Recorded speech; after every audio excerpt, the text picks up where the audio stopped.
Ce programme vous est offert par Illico Cash.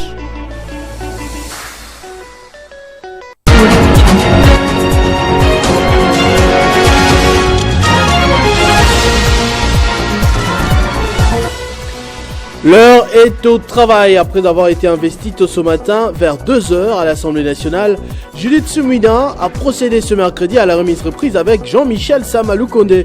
À la primature, les membres du gouvernement vont emboîter les pas dès demain à 9h.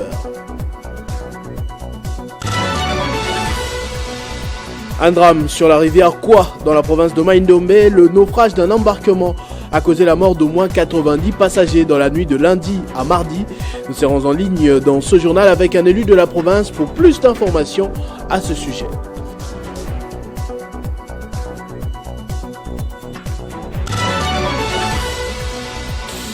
Aux États-Unis, l'investisseur américain Hunter Biden a été reconnu coupable de détention illégale d'armes.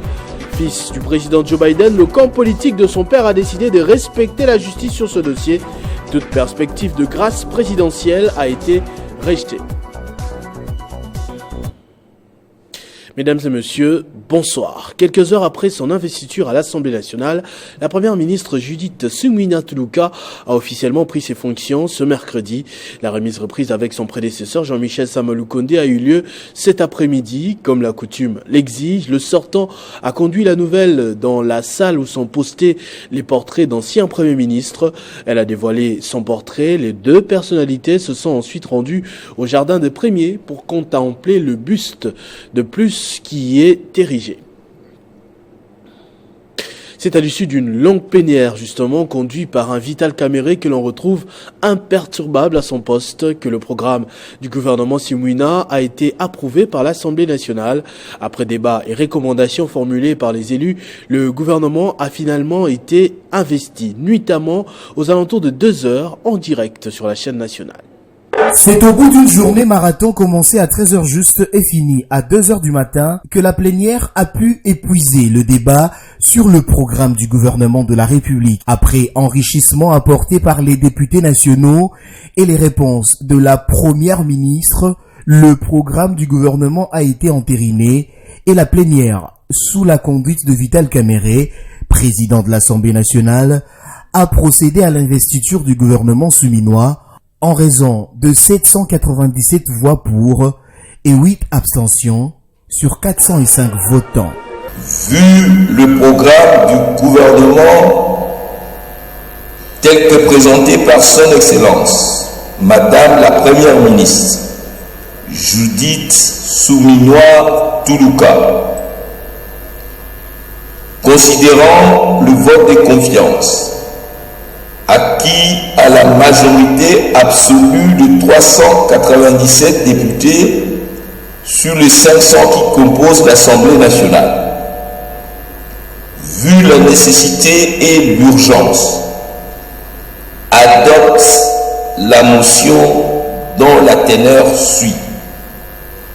Article 1er est approuvé à la majorité absolue des députés nationaux. Le programme du gouvernement de son Excellence, Madame la Première ministre Judith Suminwa Tuluka. Cet acte donne enfin le quitus au nouveau gouvernement de la République d'entrer en fonction. Son discours, la chef du gouvernement, qui n'a oublié aucun secteur de la vie nationale, s'est voulue très rassurante et promet d'apporter des solutions concrètes aux problèmes qui guettent la société congolaise. Judith Suminwa a placé l'emploi au cœur de l'action de son gouvernement avec pour ambition de créer 6,4 millions d'emplois d'ici 2028. Pour le député national Olivier Tombé, qui a défendu les intérêts de sa circonscription Luebo, ce programme, s'il est bien contrôlé, pourra apporter quelque chose de substantiel à la population. Nous l'avons investi parce que c'est la volonté du peuple qui a attendu longtemps. C'est la volonté du chef de l'État de voir finalement les institutions se mettre en place et se rattraper par rapport à la longue attente, à ce temps de latence qui a plus fait parfois décourager les électeurs du chef de l'État, nos électeurs aussi. Aujourd'hui, je pense que c'était un jour plus que déterminant, au travers lequel la renaissance de l'espoir venait de refaire surface. Nous ne pouvions que valider, approuver ce plan de développement quinquennal qui a été présenté par une experte en la personne de Madame la Première ministre Judith Suminwa au travers la composition du gouvernement que nous recommandons plus de puissance. Comme nous l'avons vu, tout le monde a apprécié, les familles sont venues, mais que ces familles réalisent qu'ils viennent d'accompagner des serviteurs de la République. Nous pensons qu'avec le président de l'Assemblée, honorable d'Amérique, nous serons strictement engagés dans le contrôle. Toujours en rapport avec le grand oral d'hier à l'Assemblée nationale sur l'investiture du gouvernement Soumina, plus d'amendements ont été faits par des élus nationaux, mais chaque Mandefou Mouela, par exemple, du groupe parlementaire AACPG et allié, élu de Kazamba dans le Kassai central, a profité pour toucher le fond du problème de cette région.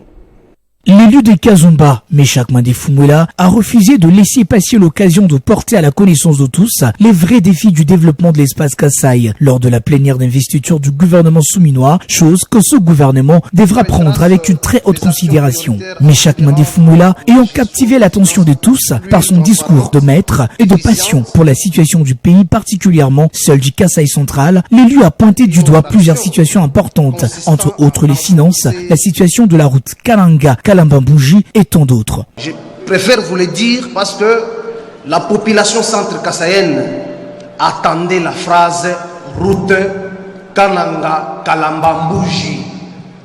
Ne pas les faire, c'est un crime qu'il faut réparer. Rappelez-vous que le président de la République, le 10 septembre 2022, il était à Kananga. Il a lancé les travaux. Et dans la campagne électorale, il a fait de la construction de cette route une promesse électorale. Mais quand vous prenez les rapports, vous verrez qu'il y a des millions dépensés, mais aucune suite n'a été donnée. Cette fois-ci, nous voulons que cette route soit prise en compte par votre programme. Réagissant à cette intervention, le président de l'Assemblée nationale, Vital Kamerhe, n'a pas caché son admiration. Mais vous avez fait des recommandations très intéressantes et nous sentons que cette législature a de nouveaux députés qui prennent le temps de lire et de contribuer. Le gouvernement souminois a de quoi retenir chacun des points cités par l'élu Meshak Mandefou Mouela pour réussir à répondre efficacement à la question du développement de la RDC en général et du Grand Kassai en particulier. Revenons également sur la prise de parole de l'élu de Mwenga, Trésor Moutiki. Le député national a formulé quelques recommandations à l'endroit du gouvernement. Il dénonce entre autres l'exploitation illicite des minerais dans ce territoire avant d'inviter le nouveau gouvernement à se pencher sur la question des infrastructures. Ayant pris part à la plénière consacrée à l'investiture du gouvernement, le député national Trésor Moutiki n'a pas eu sa langue en poche quand il s'agissait de défendre la cause du peuple qu'il a mandaté. Il y a eu des correspondances énormes au ministère des ITPR. Et il y a trait à ce problème. Le micro-fruit, aucune réponse positive n'a été réservée pour ces problèmes. C'est inadmissible, madame, qu'un citoyen de bonne foi puisse construire plus de 4 ponts avant qu'il soit même député national. Si la route nationale numéro 2 et le ministère des ITPR est là et les fourneurs existent. Et le ministre ici présent dans votre gouvernement, il était encore ministre.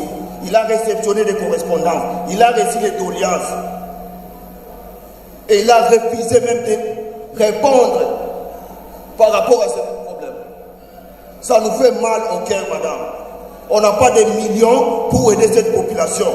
Quand nous dépensons les paix pour nos enfants, pour réhabiliter ces ponts. Et aujourd'hui, ce sont les sociétés chinoises appuyé par certains politiciens dans cette salle, qui sont en train d'exploiter de l'or là chez nous à Kamituga. C'est le territoire de Mwenga produit plus de 80% de minerais qui est produit au site Kivu. Et personne ne peut me contredire ici.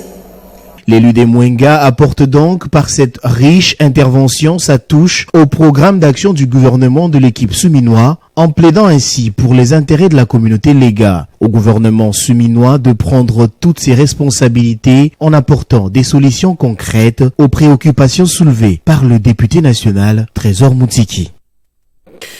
Sous le leadership de Nanou Memba, député national honoraire de Kipushi dans le Haut-Katanga, l'association des femmes dynamiques des Kipushi salue la masculinité positive du chef de l'État, matérialisée par le choix de Madame Simuna à la tête du gouvernement. Dans sa déclaration, cette association soutient également la candidature de Jean-Michel Samalukonde à la présidence du Sénat. Suivez. Nous, femmes dynamiques de Kipushi, sous le leadership de l'honorable Nanou Memba, notre fils, remercions ce jour le président de la République, chef de l'État, son Excellence Félix-Antoine Tshisekedi, pour avoir honoré la femme congolaise à travers le gouvernement Judith Souminois. Par la même occasion, nous exprimons notre soutien aux institutions établies légalement à travers lesquelles la femme congolaise joue désormais un rôle important. Aussi, nous soutenons et portons la candidature à la présidence du Sénat d'un fils du Katanga qui n'a pas démérité. Nous citons l'honorable Samalukonde Michel qui demeure un modèle de leader fédérateur.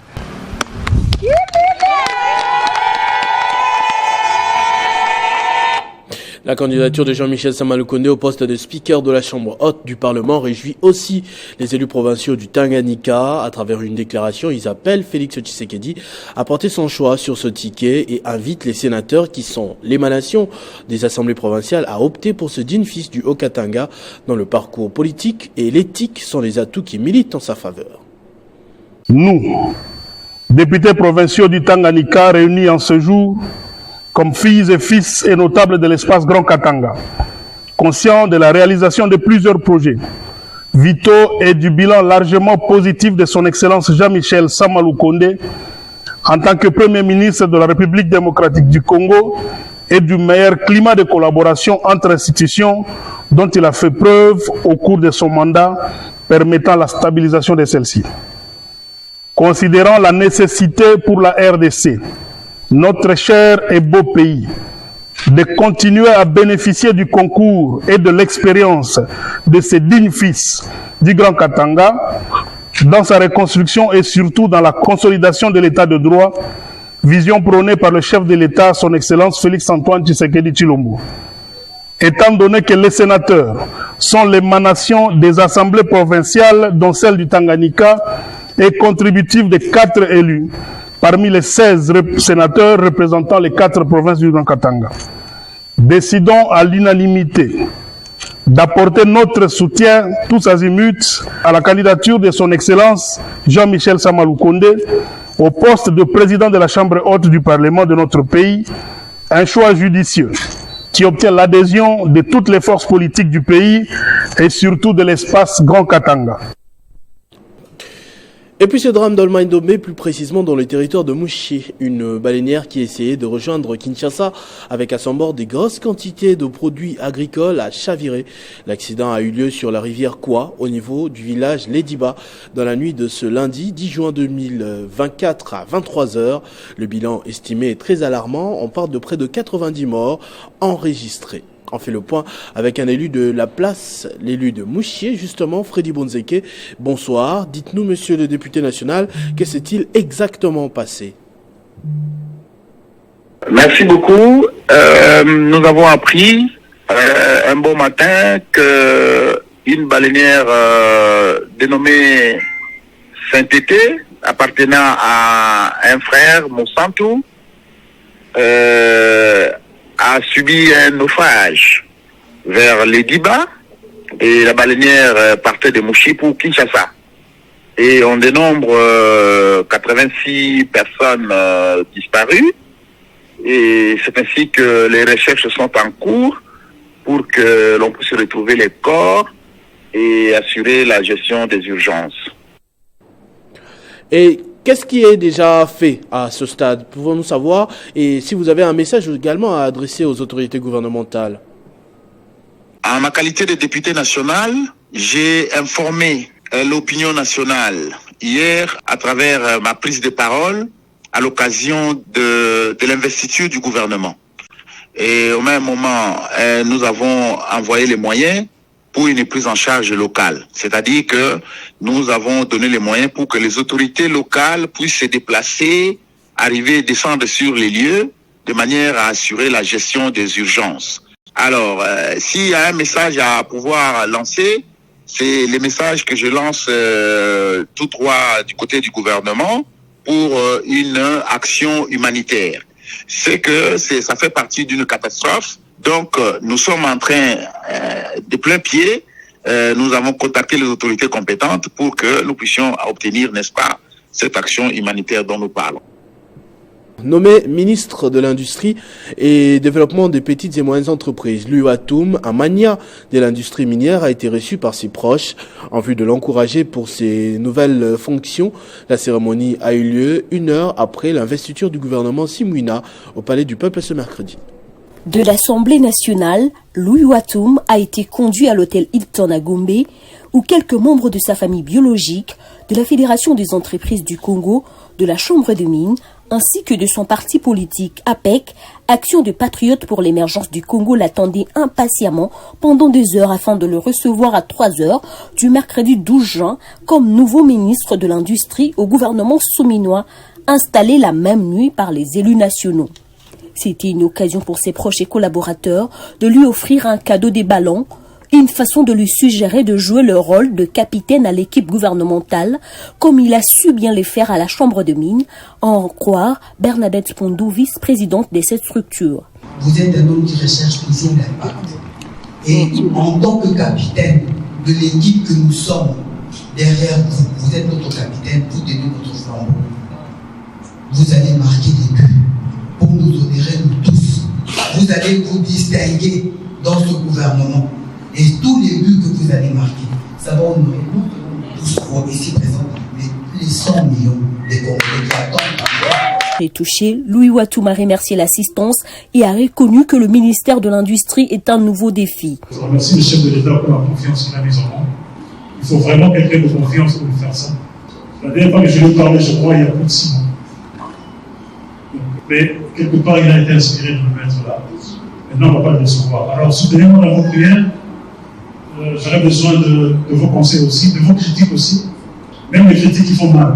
Concentré pendant près de 2 mois en province pour ses activités personnelles, Louis Watoum a appris la nouvelle de sa nomination avec étonnement. La ville de Bukavu abrite depuis ce mercredi un atelier d'amélioration du cadrage du rapport de l'initiative pour la transparence des industries extractives ITIE RDC 2022. Pendant 3 jours, toutes les parties prenantes à ce projet vont réfléchir pour voir comment l'améliorer, car ce rapport doit être publié en principe avant la fin de cette année. Cet atelier d'amélioration du cadrage du rapport ITIE RDC 2022 qui se tient dans la ville de Bukavu au sud Kivu réunit toutes les parties prenantes dont les acteurs de la société civile et d'autres composantes de l'initiative pour la transparence des industries extractives ITIE. C'est dans le but d'élaborer le rapport proprement dit de l'ITIE de l'an 2022. Raoul Moussalou, expert au secrétariat technique de l'ITIE, affirme qu'avant la fin de cette année, ce rapport sera déjà publié.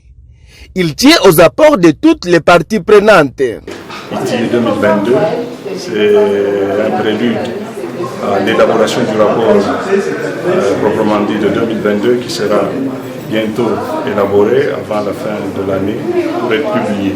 C'est là l'objectif pour lequel on s'est réunis pour présenter le cadrage qui a été effectué par le secrétariat technique pour que chaque partie prenante, société civile, entreprise, institutions publiques apporte leur... Notons que cette première journée était consacrée à la présentation du cadrage du rapport ITIE 2022 Ce jeudi sera consacré à la collecte et compilation proposée par les parties prenantes avant de chuter par la plénière de mise en commun des améliorations retenues par les sous-groupes le vendredi prochain. Hunter Biden, le fils de l'actuel président américain Joe Biden, a été reconnu coupable de détention illégale d'armes à feu. Une détention qui serait illicite car il était usager de drogue à l'époque. Cette nouvelle tombe alors que son père, Joe Biden, cherche la sympathie des Américains pour les prochaines élections. Son camp politique a d'ores et déjà prévenu de respecter la justice sur ce dossier. Toute perspective de grâce présidentielle a été rejetée. Terminons par cette nouvelle qui a bouleversé le pays et le corps du Christ en particulier. Blanche Kandolo Tunasi, épouse du pasteur Marcelo Jérémy Tunasi, a perdu la vie de manière brusque ce matin, selon un communiqué de cette église. Une annonce qui s'en est suivie de plusieurs réactions tristes et désolantes. Ses proches ainsi que les fidèles gardent d'elle l'image d'une femme, soutien indéfectible de son époux, célèbre pasteur congolais dont la renommée dépasse les frontières. La nouvelle semblait être du buzz à la quinoiserie, mais au fil des heures, la rumeur s'est confirmée sur la disparition de Madame Blanche Tunasi Odiakandolo, épouse du pasteur Marcelo Tunasi. Et c'est au milieu de la journée que la communauté Compassion a rendu officiel son communiqué nécrologique, par lequel il informe l'Église, Corps du Christ et l'opinion publique du décès inopiné de Madame Blanche Tunasi. Et plusieurs sources parleraient d'une crise cardiaque sans plus de précision. Un coup dur pour le pasteur Marcelo Tunasi. Parce que je sais que s'il y a un coup dur que Satan peut me donner, c'est au travers de ma femme. La personne qui est la plus proche de toi, c'est la personne par laquelle Dieu passe pour te bénir, mais aussi par laquelle Satan peut entrer pour te détruire. L'exemple donné d'il y a une année dans une de ses prédications est devenu une réalité dans sa propre famille. Je ne sais pas si tu as déjà perdu quelqu'un que tu aimes beaucoup. Vous savez, des fois, les gens qui perdent leur femme, je me dis, ils vivent comment? Moi et Blanche, chaque matin, je m'assieds toujours ici, et elle toujours ici, à ma gauche. Chaque matin, elle est toujours là. Et tout le temps, j'aime prendre sa tasse. J'aime déranger quand il mange. Et c'est Sanga. Et si elle ne part pas, chaque fois que tu es à gauche, quand tu dors, sa place n'est pas là. Ses habits. Mariée au pasteur Marcelo depuis 16 ans, Blanche Tunasi est retournée au père, laissant derrière elle 4 orphelins, un veuf, une église la mieux implantée en République démocratique du Congo, avec plusieurs extensions dans le monde entier. À célébrer Dieu et dire même à Dieu, je ne comprends rien, mais je sais que tu es au contrôle. Que Dieu ait son âme et console toute la famille. Ce journal est terminé, je vous en rappelle tout de suite les principaux titres. L'heure est au travail après avoir été investie tôt ce matin vers 2h à l'Assemblée nationale. Judith Suminah a procédé ce mercredi à la remise reprise avec Jean-Michel Samalou Kondé à la primature. Les membres du gouvernement vont emboîter le pas dès demain à 9h. Un drame sur la rivière Kwa dans la province du Maïndomé. On parle d'un naufrage d'un embarquement a causé la mort d'au moins 90 passagers dans la nuit de lundi à mardi. Nous avons été en ligne dans ce journal avec un élu de la province pour plus d'informations à ce sujet. L'investisseur américain Hunter Biden a été reconnu coupable de détention illégale d'armes. Fils du président Joe Biden, le camp politique de son père a décidé de respecter la justice sur ce dossier. Toute perspective de grâce présidentielle a été rejetée. À tous et à toutes, merci de votre attention soutenue. Restez fidèles au programme de votre chaîne Télé 50. Vivez heureux, vivez 100 ans, mesdames et messieurs.